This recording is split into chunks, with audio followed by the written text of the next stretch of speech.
Hey, welcome back to Faith and Focus, a companion podcast to the TSA Weekly podcast. And this week over on TSA Weekly, we're talking about the idea of giving yourself permission to do less, to decide if it is time to let go of something in your business. So I'm going to take this maybe a little bit off of the business track today and keep it really more faith focused because I heard something on the radio on the way to church this morning that just really got me thinking. It was this idea of not giving up before your miracle. And that's what I wanted to talk to you guys about this week. So before we dive into this, make sure you like this video, subscribe to the channel if you haven't already, and ring that notification bell so that you never miss a tutorial or upload. Okay, so I have to start by mentioning a quote that I mentioned over on TSA Weekly as well, which is from Winston Churchill. And it's the one, he's super famous for it, of saying basically like never, ever, ever, ever, ever give up.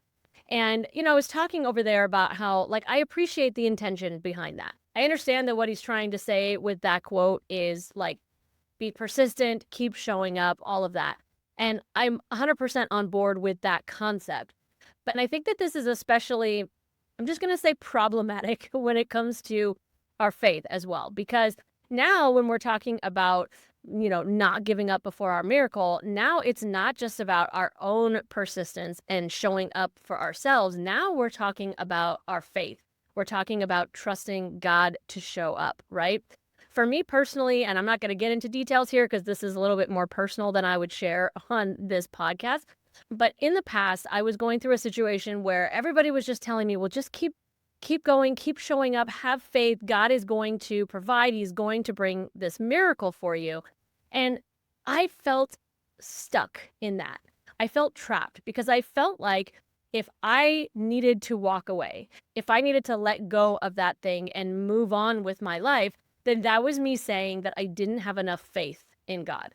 And that was me not trusting God. And I think that is a little problematic because we're making the assumption that we know exactly what miracle God is going to perform. Now, I am not giving this as an excuse or a reason to give up on things and walk away because it's too hard or because it's not happening as quickly as you want it to be. This again comes back to the same question that came up during TSA Weekly podcast, which is the sacrifice worth it? In my experience, I think that it is really, really easy to stay completely stuck pursuing something that we want because we believe that our miracle is coming. Right? We believe that if we just keep going, that God is going to give us what we wanted. And here's the thing. God's miracles don't always look the way that we expect them to. The Bible talks about faith in a lot of different ways, but Matthew 17:20 says, "Truly I tell you, if you have faith as small as a mustard seed, you can say to this mountain, move from here to there, and it will move. Nothing will be impossible for you." This is one of those verses that is so often misused because yes, Jesus is saying that like your faith, our faith does not need to be massive in order for God to do big things. We can have the tiniest amount of faith, the size of a little mustard seed, and that can move mountains, right? But we misinterpret that. We turn that into, if I just have a little bit of faith, God, you're going to do exactly what I want. You're going to take that mountain and move it from here to there because that's what I want. And that's not what he's saying at all. He's saying that our level of faith does not impact God's ability to do big things. But those big things need to align with his will.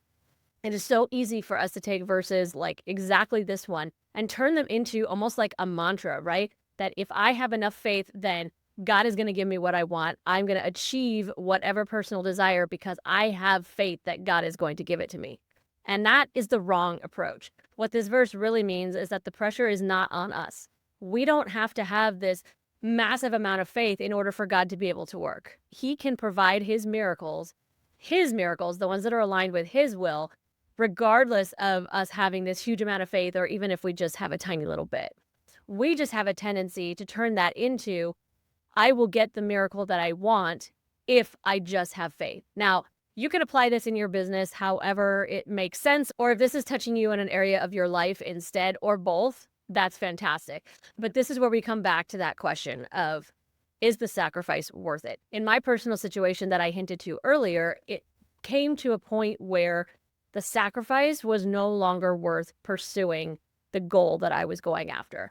What that meant was not that I didn't have enough faith in God or that I didn't trust him. In fact, it actually means that I trusted him more because I knew that my idea of the miracle that he was going to work in my life was not necessarily the outcome that he had planned for me.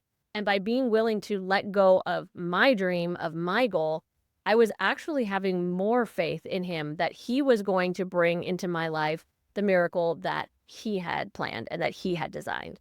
I wanted to bring that encouragement to you today. If you're feeling trapped like I was, pursuing something because you feel like if you let go of it, it's saying that you don't have enough faith in God. It's saying that you don't trust him to be able to give you that thing.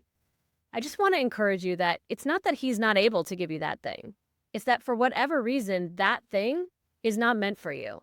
And letting go of that, recognizing that the sacrifice is no longer worth the potential outcome, is not only not a demonstration that you don't have enough faith in God, it's actually, in my opinion, a demonstration that you do have faith and you trust him to do what is best for you. But I'd love to hear your thoughts on this too. Have you ever heard this phrase or this encouragement of don't give up before the miracle?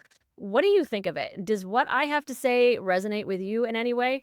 Let me know in the comments. I hope this episode encouraged and inspired you. And if it did, please share it with another Christian business owner that could use the same encouragement. Thanks for being here. God bless you and your business. See you in the next episode.